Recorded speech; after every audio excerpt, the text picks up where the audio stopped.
Deathbringer here. Subscribe to the channel and sign up for the Deathbringer RPG newsletter at the link below.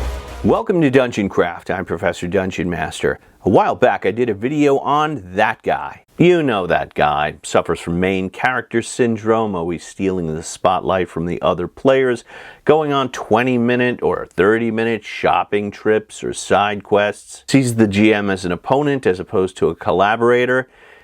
That guy. And since then, I've got a number of requests for a video about what happens when that guy is your GM. So I posed that question to my followers on Twitter, Facebook, and Dungeon Craft Patreon, and they gave me some horror stories. And I'm going to share them with you today. And then we're going to draw some conclusions from that, and I'm going to offer you some advice, which is why I'm wearing my +2 vest of protection. Here goes. Graham says, the backseat GM. This is the guy who's usually the game master, but when someone else GMs, they'll say things like, sorry, that's wrong. Hadkov says, the GM who does not know the rules. Mike says, the GM who has to look up every rule. Master Hit writes, the guy who makes everything a roll. You want to drop anchor? Make a roll. Enter the inn? Make a roll. Jay says, the GM who thinks they're a storyteller and the players are supposed to do exactly what they need to do so the perfect story can be enjoyed. Robert says, my first TTRPG session was a game master making our characters and backstories for us. Giacomo says, my first introduction to RPGs, the GM was always playing against us. Always. We had to do exactly what he wanted when he thought it was right. May he rot in the 9 hells.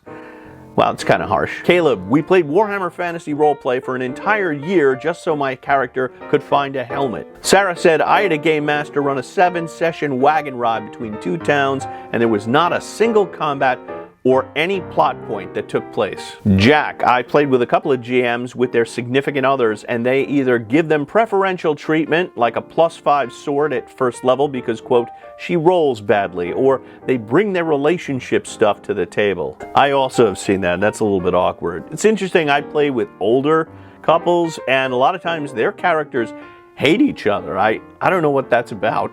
Trayan says, a creepy old dude who kept hitting on my wife and ignored me completely. John just sent a meme. The writer's barely disguised fetish. You arrive in the town of Tarantino. It's the custom here for all the young ladies to wear no shoes.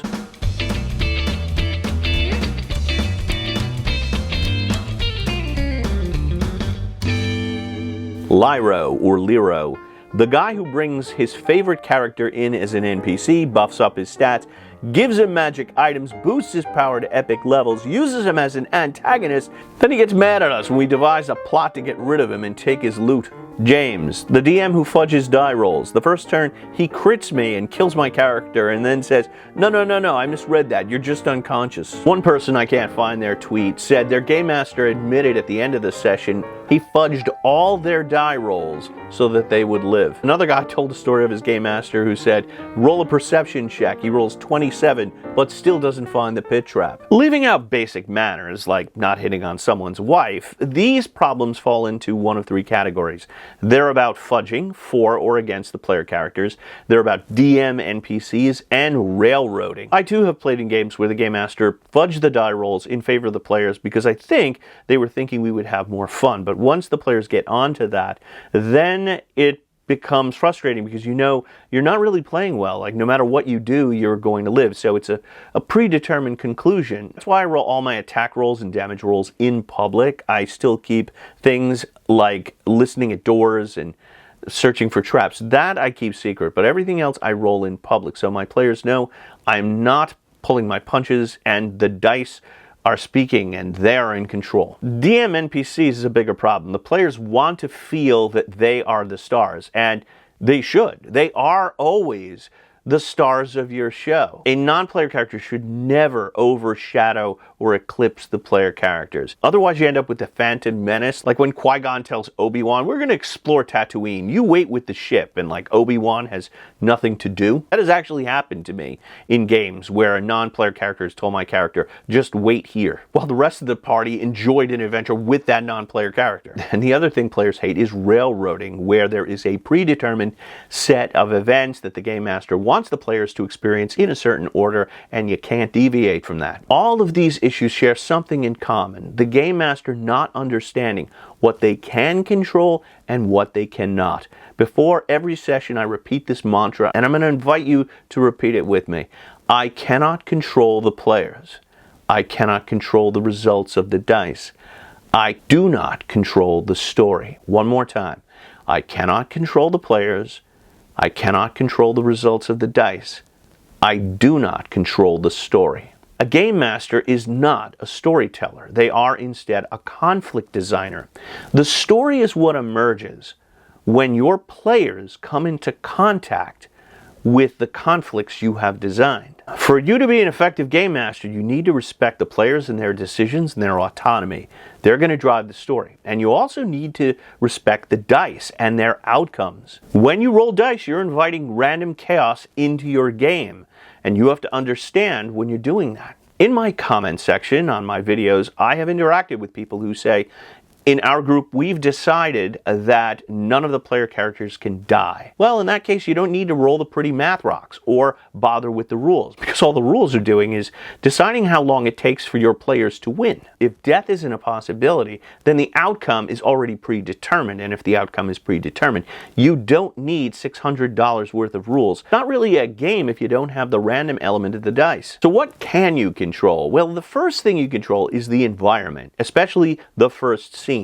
The first scene, which you can script out, is like the first room of a dungeon. The players have to go through it to get to the rest of the session, so you can carefully craft it for maximum impact. That first scene sets the tone, it sets the stakes, and it establishes the goals for that session. And every session should have an individual goal, and the player should know what that goal is, what that objective is, within 5 minutes of play. I set it as a hard, fast rule for myself. I set a timer, and I say to myself, I'm going to make sure my players know what they have to do within 5 minutes. You can also control what's in the rooms, the monsters, the traps. You control the terrain. And that's why I always recommend you spend more time planning what's in individual rooms and encounters than designing your world, because the rooms and encounters are going to have a much more practical impact on your game. You can also control the pacing of the game to a certain extent by narrating the action. If the wagon ride is slow, you can say, we cut to the town of Chalicebury. Or you could add a little narration.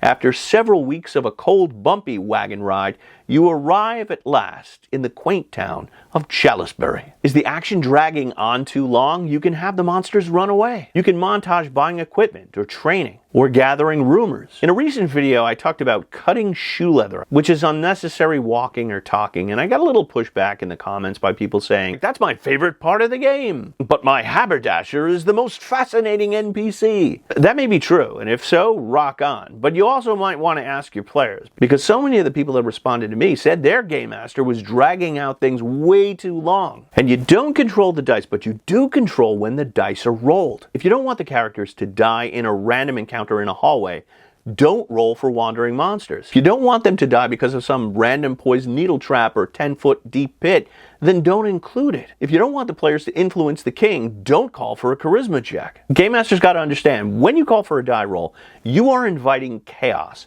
into your game, and that could be a wonderfully fun thing. I don't want to know who's going to win a combat, but I don't want my players to fall in lava crossing a bridge in the middle of the adventure, so I don't call for a roll. In my last game, The Demon Tailor, which is on Patreon now, one of my players wanted to pick a lock to his shop. There was no one on the street, she had no time limit, so I said, you pick the lock. I did that because there was no real consequence for failure, and I wanted to move the plot along. Same thing for monsters. You don't have to roll for monster damage. One of the best things about 5e is they included average monster damage, like a hobgoblin or an orc does 5 points standard damage. That number is generally going to be under the threshold of a first level character's hit points. So if you don't want a random wacky result, don't throw dice into the mix. A good game master understands the players and their decisions drive the action. The game master designs conflicts and reacts to the players. Combined with the conflicts and the dice, the story emerges. That's what role-playing games do best. It's about emergent storytelling. As a game master, I do not want to know how the game is going to end. I want to create an interesting conflict, and I am also the audience. I am also a participant. I want to see how it's going to turn out. And over the last several decades, I've learned what my players bring to it is often more interesting than what I could have planned myself. Understand that, and you're not going to be that guy. At least that's what I think. What do you think? Share in the comments below. Also below, you'll find links to my game Deathbringer and Dungeon Craft Patreon, where you can watch me run the Demon Tailor and watch me put all these techniques into practice. Thanks for watching, and until the next time, may all your rolls be 20s. So, Deathbringer, any other advice about rolling dice? Yes, D4s make excellent caltrops for home intruders. For more useful advice, click on these videos and watch more Dungeon Craft.